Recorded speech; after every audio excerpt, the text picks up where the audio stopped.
నళిని 14వ భాగం. విశ్వనాథ్ గతం గురించి ఆలోచిస్తూ ఉంటాడు. నళిని చనిపోయిన నెల రోజుల తర్వాత తను ప్రేమించిన మనోరమను పెళ్లి చేసుకుని ఇంటికి తీసుకుని వెళ్తాడు విశ్వనాథ్. తనను అలా చూసి అందరూ ఆనందపడతారు అనుకుంటాడు. కానీ రాయలవారు మాత్రం చాలా కోప్పడతారు. ముందే తన ప్రేమ విషయం తెలుసు ఆయనకి. అయినా ఎందుకలా మాట్లాడుతున్నారో అర్థం కాలేదు విశ్వనాథ్కి. అయినా ఒప్పించాలని చూశారు. కానీ ఈ పని చేసిందే కాక నా ముందు రావటానికి ఎంత ధైర్యం రా నీకు? నా కడుపున చెడబుట్టావురా నువ్వు. ఎప్పుడు అయితే నువ్వు నాకు చెప్పకుండా నీ పెళ్లి చేసుకున్నావో అప్పుడే నీ తండ్రిగా నన్ను చంపేశావు. పో బయటికి, మళ్ళీ రాకు. నా ఊపిరి ఉన్నంత వరకు నువ్వు ఈ ఇంట్లోకే కాదు, ఈ ఊర్లోకి కూడా అడుగు పెట్టకు. అలా చేసినట్లయితే నన్ను చంపుకు తిన్నంత ఒట్టే. పో అని అరిచేసరికి అక్కడ నుంచి బయటకు నడుస్తాడు. కానీ ఎటు వెళ్ళాలో ఏం చేయాలో తెలియదు. ఏదో అలా నడుస్తున్నాడు అంతే. సడన్గా నైమసారణ్యం దగ్గరికి వచ్చేసరికి వాతావరణం చీకటిగా మారిపోయి వారి ముందు చెట్టు కొమ్మ విరిగిపడుతుంది. ఎవరివో నవ్వులు వినిపిస్తాయి. మనోరమ తనని చుట్టుకుంది. గుండెలపై తల పెట్టుకుని ముఖం మూసేసుకుని భయపడుతోంది. ఆమెకు ధైర్యం చెప్తూనే ఎవరు, ఎవరది, ముందుకు రండి, ఎవరు అని అడుగుతున్నాడు. ఆ నవ్వు ఏడుపుగా మారిపోయింది. చుట్టూ చూస్తున్నాడు. ఎవ్వరూ కనపడలేదు. ఏడుపు అంతకంతకు పెరుగుతోంది. ఒక్కసారిగా ఆ ఏడుపు ఎక్కడి నుంచి వస్తుందో తెలిసేసరికి గుండె ఆగిపోయింది విశ్వనాథ్కి. ఆ ఏడుపు మనోరమది. వికారంగా అప్పటికప్పుడే నవ్వుతూ అప్పటికప్పుడే ఏడుస్తుంది. చిన్నగా భయం మొదలైంది విశ్వనాథ్కి. విశ్వనాథ్ ధైర్యం తెచ్చుకుని, మను, మను, ఏమైంది? ఎందుకు ఏడుస్తున్నావు? మను, నేను మనోని కాదు విశ్వనాథా అంటూ వెకిలిగా నవ్వుతూ తలపైకెత్తి విశ్వనాథ్ ముఖం వైపు చూసింది. తెల్లటి కళ్ళతో ముఖమంతా రక్తం కారుతూ చూడటానికి భయంకరంగా ఉంది మనోరమ.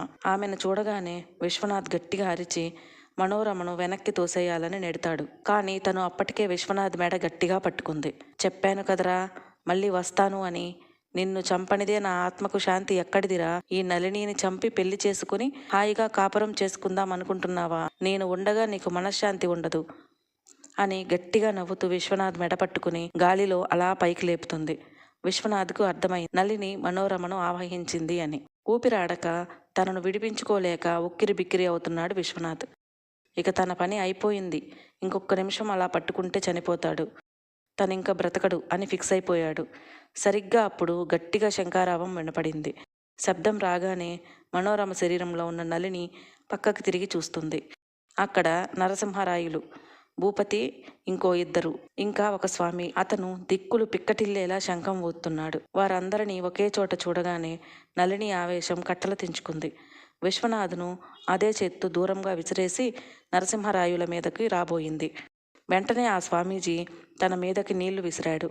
ఆ నీళ్లు తన శరీరం మీద పడగానే ఎందుకో ఒళ్ళంతా మండుతున్నట్లుగా అనిపించింది.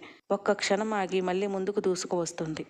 ఆ స్వామీజీకి అర్థమైంది ఆత్మ చాలా పగతో ఉంది, మీరేం భయపడకండి అని చెప్పి విశ్వనాథ్ దగ్గరికి వచ్చి ఒక తాయెత్తు ఉన్న బంగారు గొలుసు తన మెడలో వేస్తారు.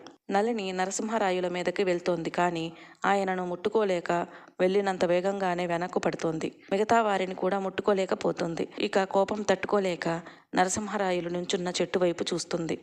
అంతే, పెళ్ళుమని ఒక పెద్ద కొమ్మ విరిగి వారి మీద పడబోయేంతలో భూపతి తనను పక్కకు తప్పిస్తాడు. ఈలోపు స్వామీజీ తన చేతిలోని కమండలంలోని నీరు మనోరమ మీద విసురుతాడు. తన శరీరం కాలుతున్నట్లు మండుతుంటే ఇక ఆ శరీరంలో ఉండలేక నళిని ఆత్మ తెలియకుండానే బయటకు వచ్చేస్తుంది. మనోరమ స్పృహ కోల్పోతుంది. అంతకు ముందే తన మెడలోని రుద్రాక్ష మాలను తెంపి నేల మీదకి విడిచి ఆవలి వైపు నళిని ఉండేటట్లు, ఆ మాలకి ఈవల వైపు వీళ్ళు ఉండేటట్లు చేస్తాడు. నళిని ఆ గీత దాటి రాలేకపోతుంది. స్వామీజీ ఏదో మంత్రం చదివి ఇంకొన్ని నీళ్లు నళినిపై చల్లడంతో ఆమె ఆత్మ అలా మాయమైపోతుంది. అందరూ ఊపిరి పీల్చుకుంటారు. స్వామీజీ వారి దగ్గరకు వచ్చి, సమస్య శాశ్వతంగా పరిష్కారం కాలేదు. పగతో రగిలిపోతున్న ఆత్మకి దైవబలం ఉంది. అందుకే ఆమెను ఆ దైవశక్తితోనే బంధించాను. ఇకపై ఎవ్వరూ ఈ గీత దాటి లోనికి వెళ్ళకూడదు. ఈ గీత వాలుగా మొక్కలు నాటండి. ఒక్కటి మాత్రం గుర్తుంచుకోండి, ఆత్మ తనంతట తాను రావటం జరగని పని. కానీ కోరి ఏ ఆడపిల్లైనా రక్త నివేదన చేసి ఆవాహన చేస్తే ఇక తనను ఆపటం ఎవ్వరి వల్ల కాదు. ఇప్పటికి నేను చేసింది చాలు. ఇకపై ఏం జరిగినా నన్ను పిలవద్దు అని చెప్పి అక్కడి నుంచి వెళ్ళిపోతారు. నరసింహరాయులు విశ్వనాథ్ దగ్గరకు వచ్చి, ఇప్పుడు అర్థమైందా నేను ఎందుకు ఇలా చేశానో? ఇదిగో డబ్బు, నగలు. ఇకపై ఎప్పటికీ నువ్వు ఈ ఊరు రావద్దు. నేను ఉన్నా లేకపోయినా జాగ్రత్త అమ్మాయిని తీసుకుని వెళ్ళిపో, దూరంగా వెళ్ళిపో అని బలవంతంగా పంపించేశాడు. తర్వాత ఏం జరిగిందో తెలియదు. నెల రోజుల తర్వాత నరసింహరాయల వారు చనిపోయారు. అప్పుడు పేరుకైనా ఊరికి వస్తాను అన్నాడు. కానీ భూపతి ఒప్పుకోలేదు. అంతా గుర్తు తెచ్చుకుని కళ్ళు తెరుస్తాడు విశ్వనాథ్. ఏ ఊరికైతే దూరంగా ఉండాలని విశ్వనాథ్ మనోరమకు కూడా తను భూపతితో 25 ఏళ్ల నుంచి మాట్లాడుతున్న విషయం చెప్పలేదో ఇప్పుడు అదే ఊరికి వెళ్ళారు. మనోరమ ఇండియా బయలుదేరిన వెంటనే భూపతికి ఫోన్ చేసి చెప్పటం, భూపతి నేను చూసుకుంటాను, కంగారు పడకు అన్నయ్య అని చెప్పటం అన్నీ తలుచుకున్నాడు. అందుకే మనోరమను చూసిన భూపతి పెద్దగా ఆశ్చర్యపోలేదు. విశ్వనాథ్కి ఏం చేయాలో అర్థం కావటం లేదు. ఇప్పటికే తన గురించి నళిని ఎదురు చూస్తూ ఉంటుంది. ఇప్పుడు తను వెళ్ళలేడు. ఇంటికి వచ్చాక చందు కాసేపు రవళి వాళ్ళ ఇంట్లో ఉండి తర్వాత వెళ్ళిపోయింది. ఆ సాయంత్రం మనోరమ ఇంట్లో అందరూ కూర్చుని కబుర్లు చెప్పుకుంటూ సరదాగా గడుపుతున్నారు. అభిరామ్ మాత్రం ఒక్కటే ఆలోచిస్తున్నాడు. తనకు నళిని గురించి పూర్తిగా తెలిస్తే కానీ అడవిలో తనకు అర్థం కాని కొన్ని విషయాలకు ఆన్సర్ దొరకదు. భూపతి గారిని అడుగుదామంటే ఆయన ఇప్పుడే చెప్పేలా కనపడటం లేదు. అభిరామ్కు అనిపించినంత వరకు భూపతి గారికి, విశ్వనాథ్కి తప్ప మిగతా వారికి పూర్తి వివరాలు తెలియవు. సోఫాలో తల వెనక్కి వాల్చి కళ్ళు మూసుకుంటాడు అభిరామ్. 2 నిమిషాల తర్వాత మెల్లగా లైట్గా నిద్ర వస్తుంది అనగా ఏవో అస్పష్టమైన దృశ్యాలు కనిపిస్తున్నాయి. ముఖాలు సరిగా కనపడటం లేదు. ఎవరివో అర్థం కాని గజిబిజి మాటలు వినిపిస్తున్నాయి. ఆ వాయిస్లు కొన్ని విన్నవిలాగానే ఉన్నాయి. సరిగ్గా నొసలు చిట్లించి అవేంటో చూడటానికి, వినటానికి ప్రయత్నించాడు అభిరామ్. ఒక ఎత్తైన రాతి మండపం, ఎదురుగా కోనేరు, చుట్టూ పచ్చదనం పరుచుకున్న ప్రదేశం. ఆ మండపంలో ఒక అమ్మాయి కాళ్లకు గజ్జెలు కట్టుకుని ఉంది. ముఖం అయితే సరిగ్గా తెలియటం లేదు, కానీ చాలా అందంగా ఉంది అని తెలుస్తుంది. ఆమె కాళ్లకు కట్టడం వల్ల ఆ గజ్జెలకే అందం వచ్చింది. గజ్జెలు కూడా భిన్నమైన శైలిలో తనకు నచ్చినట్లు తయారు చేయించుకుంది అని తెలుస్తుంది. తాళానికి అనుగుణంగా ఆమె అడుగులు నృత్యం చేస్తున్నాయి. చేతులు కూడా కాళ్లకు సరిజోడుగా అయినట్లు, ఆగ్రహించిన నీలకంఠుని మెడలోని సర్పం మెలితిరుగుతూ బుసలు కొడుతున్నట్లుగా ఆమె చేతులు మెలికలు తిరుగుతున్నాయి. ప్రతి జతకి అనుగుణంగా ఆమె కదిలే విధానం చూస్తుంటే నాట్యకళలో ఎంతో ప్రావీణ్యం సాధించి ఉంటుంది అని తెలుస్తుంది. ఆమె నాట్యం అప్సరసలను కూడా అసూయపడేలా చేస్తుంది. అభిరామ్ ఆమె ముఖం చూడటానికి ప్రయత్నిస్తున్నాడు. ఎంతకీ స్పష్టత లేదు. ఇంకేవో శబ్దాలు వినిపిస్తున్నాయి. అంతటి ప్రశాంతమైన వాతావరణంలో, దరిదాపుల మనిషి లేని నిర్జన ప్రదేశంలో ఎవరివో అడుగులు చప్పుడు ఆమెకు వినిపించాయి. నాట్యం చేస్తున్న పాదాలు ఆగాయి. ముఖం పక్కకు తిప్పి ఎవరది ఆ అడుగుల శబ్దం అని చూస్తుంది. వచ్చినది తెలిసిన వారే అయ్యి ఉన్నారని కాబట్టి ఆమె ప్రశాంతంగా ఉంటుంది. వచ్చిన వ్యక్తి ఏం వార్త చెప్పారో తెలియదు. కనీసం ఆ వ్యక్తి కూడా కనపడలేదు. విషయం విన్నాక అమృత అని గట్టిగా అరిచి కాళ్ల గజ్జెలు కూడా తీయకుండా పరుగున ఆ రాతి మండపం దగ్గరికి వేగంగా ఆ వ్యక్తితో పాటు వెళ్ళింది. ఆ కంగారులో ఒక కాలి గజ్జె రాతి మండపం మెట్ల మీద పడిపోతుంది. ఇంకొక గజ్జె మండపం దాటి కొంత దూరం తర్వాత దారిలో పడిపోతుంది. అవి తన ప్రాణం. వాటినే మరిచిపోయింది అంటే ఏం జరిగి ఉంటుంది? ఆ అమృత ఎవరు? ఆమె వెళ్ళిపోయాక రాతి మండపం మెట్ల మీద పడిపోయిన గజ్జెను 2 చేతులు తీసుకున్నాయి. కొంత దూరం ముందుకు వచ్చి 2వ గజ్జెను చేతిలోకి తీసుకున్నారు. ఆ వ్యక్తి ముఖం కనిపిస్తుంది. ఏదో విజయ గర్వమైన నవ్వు ఆ మనిషి ముఖంపై విరిసింది. ఎక్కడో చూసినట్లు అనిపిస్తోంది ఆ మనిషిని. వెంటనే తట్టింది అభిరామ్కు. రంజన. ఉలిక్కిపడి కళ్ళు తెరిచాడు అభిరామ్. ఎదురుగా ఎవ్వరూ లేరు. వంటగదిలో నుంచి మాటలు వినిపిస్తున్నాయి. అభిరామ్ లేచి వంటగది వైపు వెళ్ళాడు. మనోరమ, వాణి, రంజన అటు తిరిగి మాట్లాడుకుంటూ ఏదో పని చేసుకుంటున్నారు. అభిరామ్ మెల్లగా సంశయంగా పిన్ని అని పిలిచాడు. వారికి వినపడలేదేమో.